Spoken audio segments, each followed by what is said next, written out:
আসসালামু আলাইকুম। আফরিন কিচেন আপনাদের সবাইকে ওয়েলকাম জানাচ্ছি আরও একবার। আশা করি সবাই ভালো আছেন। তো আজ আমি আপনাদের সাথে শেয়ার করছি পদ্মা নদীর একেবারে ফ্রেশ ইলিশ মাছ। এটির ওজন 300 থেকে 350 গ্রামের মতো হবে। একেবারে ছোটও না, একেবারে বড়ও না, মাঝারি সাইজের এই ইলিশ মাছগুলো আমি আস্তে আস্তেই ফ্রাই করব। সাথে থাকছে পটল এবং পেঁয়াজ মরিচের ভাজা। তো কী করে ভাজি করি সেটি আপনারা আশা করি পুরো ভিডিও জুড়ে থেকে আপনারা দেখবেন। তো এর জন্যই তো আমি 4টি ইলিশ মাছ নিয়েছি, একেবারে ধুয়ে পরিষ্কার করে নিয়েছি। আর মাঝখান থেকে একটু চিড়ে চিড়ে নিয়েছি, যাতে করে লবণ এবং অন্যান্য মশলা খুব ভালোভাবে প্রবেশ করে।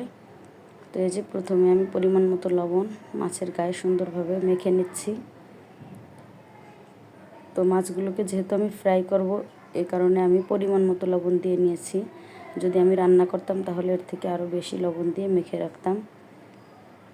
তো সাথে হলুদ গুঁড়ো দিয়ে দিয়েছি পরিমাণ মতো। এখন লবণ হলুদ দিয়ে খুব সুন্দর করে মাছটাকে আমি মেখে নিব।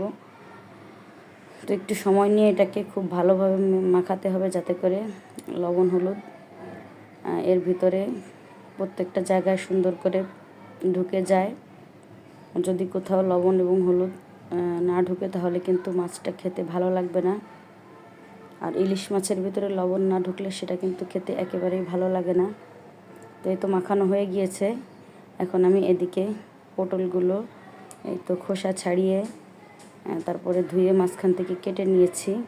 এখন আমি পটলেও আমি লবণ হলুদ মেখে নিচ্ছি খুব ভালো করে।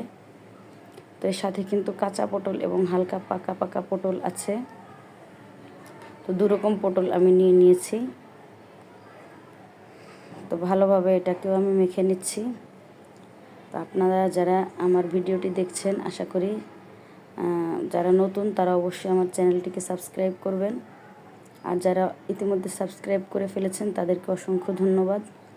আর এই তো আমি এখানে প্রায় বড় বড় সাইজের 3টি পেঁয়াজ কুচি করে নিয়েছি, আর 7-8টির মতো কাঁচামরিচ মাঝখান দিয়ে ফেলে নিয়েছি।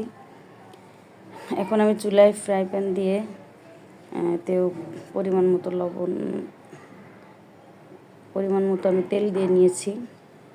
সামান্য লবণের ছিটা দিয়ে নিয়েছি, যাতে করে মাছটা লেগে না যায়।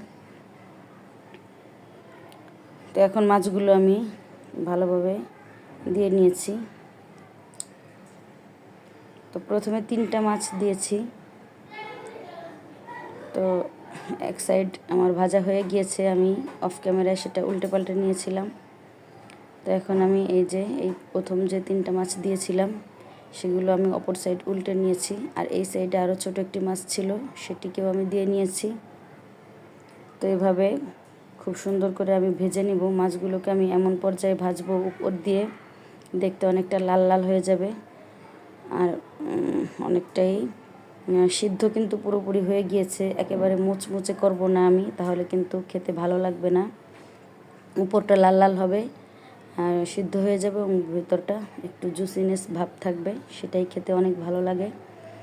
আর এই তো এরকম ভাজা মাছের সাথে শুকনো মরিচ ভাজা থাকলে দারুণ টেস্ট হয়। তো তাও আমি 2টা ভেজে নিলাম।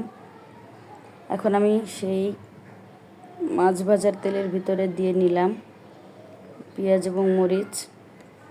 এবং পেঁয়াজ মরিচ আমি মিডিয়াম টু লো হিটের মাঝামাঝি জাল রেখে তারপরে ভেজে নিচ্ছি।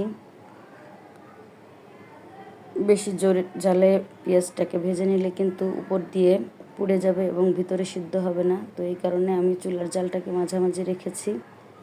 তো এর কালারটা কিন্তু এই যে ঠিক এরকম হয়েছে, একেবারে পোড়া পোড়াও না আর একেবারে কাঁচাও না। তো সামান্য একটু পেঁয়াজের কালারটা চেঞ্জ হয়েছে আর পেঁয়াজটাও সিদ্ধ হয়ে গিয়েছে। তো এই অবস্থায় আমি নামিয়ে নিচ্ছি। আর এখন আমি দিয়ে দিচ্ছি পটল।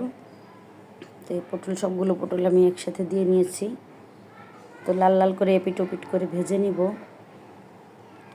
তো এভাবে পটল দিয়ে ইলিশ মাছ ভাজা কে কে খেয়েছেন অবশ্যই আমাকে কমেন্ট করে জানাবেন।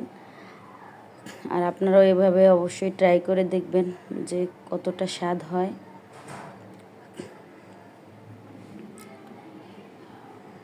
তো এই তো আমার পটল ভাজা হয়ে গিয়েছে।